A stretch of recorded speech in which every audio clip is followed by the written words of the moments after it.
And just this morning, we're also joined by the lovely Olwethu Leshabane, a former Mrs. South Africa First Princess and also the founder of the Red Wings Project. And here to chat about her inspirational projects. Welcome, Olwethu. It's great to have you here. Thank you for having me, Zoe. You know, I love it when you hear people, individuals doing pageants and then starting their own projects and taking that platform to the next level. Tell us a little bit more about your Red Wings Project. So Red Wings Project was founded on the back of, there was a family my husband and I assisted in a underprivileged community, which was close to where we stay. And we actually discovered that in that, in the setup of the family, which was 6 grandchildren and a grandmother, the young girl had started her period but didn't tell the grandmother, and she only had one underwear, so she stole the next door neighbor's underwear off the line.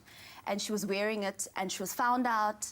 The grandmother disciplined her in public, in the middle of the street, and we discovered this girl started her periods, and she was embarrassed to come out. She was embarrassed to talk about her periods. She was embarrassed to say that she needed sanitary products. So my husband and I looked at each other and we said, clearly there's some ignorance going around. Let's do something. So we started the Red Wings Project, and it's actually been quite a journey, and we realized that it's more than just the sanitary products in isolation. It's more, it's about menstrual hygiene, it's about feminine hygiene, it's about looking at females in the holistic, sexual harassment, owning our bodies and owning ourselves as women. And I think it's a conversation that we shouldn't be scared to have. There's nothing to be embarrassed about. Now, how does the Red Wings Project, you know, raise awareness, collect and distribute the sanitary towels? So we have chapters in different universities. So a lot of these chapters are volunteers. I love this picture. I love it too. These chapters are volunteers. So from universities that come together and they say, we're collecting sanitary pads, and then we just allocate it to certain high schools within the area close by to the universities. Now, is there, I mean, listening to this, you looking at the pictures, you're proud of them, and it's beautiful moments to see. Is there anything that stands out for you, like a success story that you can share with us? I think every single time we drop off at a school is a success story. It's one less girl not staying away from school because of not having sanitary products. It's every time we clean a toilet in a school, it's one less girl not missing out on school because the toilet is clean and they're able to have their menstruation while at school and have a productive schooling life. I really, really love that. And how can people get involved? How can they be a helping hand and you really say, you know what, I want to be part of this. I want to help Red Wings Project. I think in 2018, more than anything, we want to reach out to every single individual on the street, to every single corporate out there to say, do contact us so that we can transform more schools, clean up more school toilets, distribute more pads into these schools, and keep girls within schools and away from the streets. We know that when girls are on the streets, they fall pregnant and they fall on the wayside. So let's keep these girls within school and help them to be productive members of society in the future. And make these things accessible to them and easy for them. Please. Well, Olwethu, thank you so much for joining us this morning. And she will be hanging out with us, so don't go anywhere. And if you'd like to know more about the Red Wings Project, you can visit their website. It's redwingsproject.com. It's currently on your screen, and you can also follow Olwethu at Olwe2 that's on social media, and she'll also be spending the morning with us. So stay tuned right here to your Feel Good Breakfast Show. It's my Feel Good Breakfast Show. Welcome back. This is your Feel Good Breakfast Show, Expresso on SABC3. Now, this morning we're joined by the lovely Olwethu Leshabane, a former Mrs. South Africa First Princess and also founder of the Red Wings Project. And she's here to talk to us about the inspirational work that she does as well. So it's great to have you here, especially at the start of the year when we are planning our goals and we're all trying to achieve greatness in so many aspects of our lives. And one of which, where you're doing it quite well, is with your Red Wings Project. But I want to focus a little bit on your family and how they serve as a support structure for the wonderful work that you do, because you are putting yourself out there trying to help as many people as possible. How important are they in your life in doing that? So important. They ground me so much. They're actually I think they've become my inspiration. I mean, when you're younger, you sort of aspire for certain things personally, you have dreams, you have, goals and aspirations.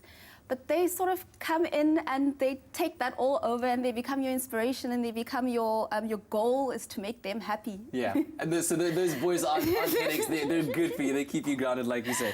And talk to me a little bit about, your support for strong marriages, long-lasting marriages, Yes. and something that you call tolerance Yes. in marriages. Exactly what does it mean and why do you support it? I think we have a very high divorce rate currently, and it's due to lack of tolerance in marriage. I mean, it's ups and downs. It's a relationship, much like the relationship you have with yourself.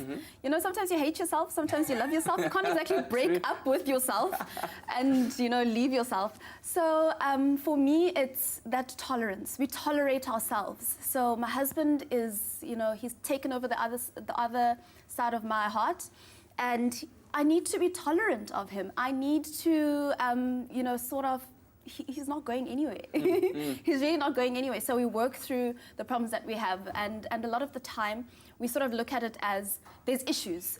So let's take a look at the issues and isolate the issue and deal with the issue, then deal with the person. Yeah. So he loves using the analogy because he's a football fanatic. He loves using the analogy. You don't play the person, you play the ball. Play the game. All right. So tell me about, yesterday we were talking about couple goals and how that might be an important aspect of a couple's success in a relationship. Do you and your husband go through things like that? Do you set goals for yourselves in the relationship, goals individually? How do you manage that to be driven not only in your own individual lives, but also in your relationship? I think it's important to set individual goals and to also set goals as a family and goals as a couple. Okay, and it's so there's also 3 tiers of it. Yes. And it's also very important to remember that where it started is the both of us. So we put each other first before we put the rest of the family, make the rest of the family a priority. Yes. So for as long as we're happy, the kids are happy. And if they're happy, the And family's if they're happy, the family's happy. And so it goes. Is that what people can expect when they go onto your blog? I know it's Yes. called artofsuperwoman.com. What else do you have on your blog? I've got, I talk about entrepreneurship, being a young mom, wife, and an entrepreneur. I also talk about change making. I also talk about kids, raising the kids. And it's tough. We've got 2 boys and another boy on the way. So, It's raining boys. so it's a lot of madness that goes on in our home. And my husband tends to be part of the boys too and also get up to mischief with them.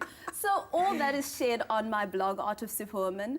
And I talk about how we, blend it all together and we bring it all together and, you sort of go with the motion of life as a family. That's absolutely brilliant, and we are so privileged to have you here this morning, inspiring us. So thank you so much for joining us and connecting with us. And of course, you can connect with Olwethu on social media, follow her blog, or tell us how she's inspired you this morning using #Expresso Show. She'll also be with us a little bit longer, so stay tuned as she shares more about her inspirational work.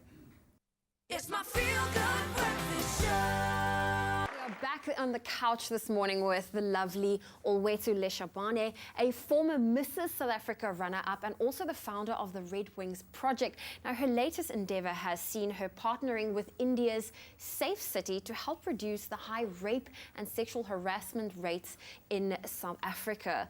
Olwethu, it's great to have you back on the couch.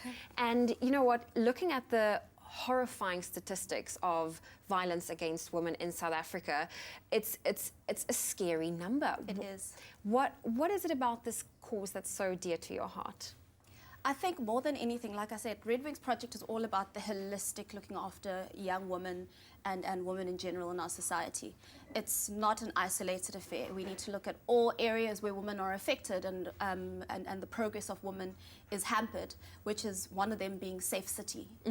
What is Safe City? I've never heard of them, so can you give us a little bit of a background on how it works? So Safe City is a crowdsourcing-based app where women can report harassment, sexual assault and abuse wherever they are. So you literally tag your location, you tell us what happened in that particular location, and we look at then crowdsourcing and looking at where are the prevalent areas where abuse is happening, where sexual harassment is happening, where women are being catcalled, and then we go speak to the police to be able to have more presence in particular areas, or to have more security in particular areas, or to be aware where, you know, if somebody's in Cape Town, they want to go to a particular area, you go on to Safe City and you see, is sexual harassment prevalent there? Is abuse prevalent there? Are we being catcalled and grabbed in that area?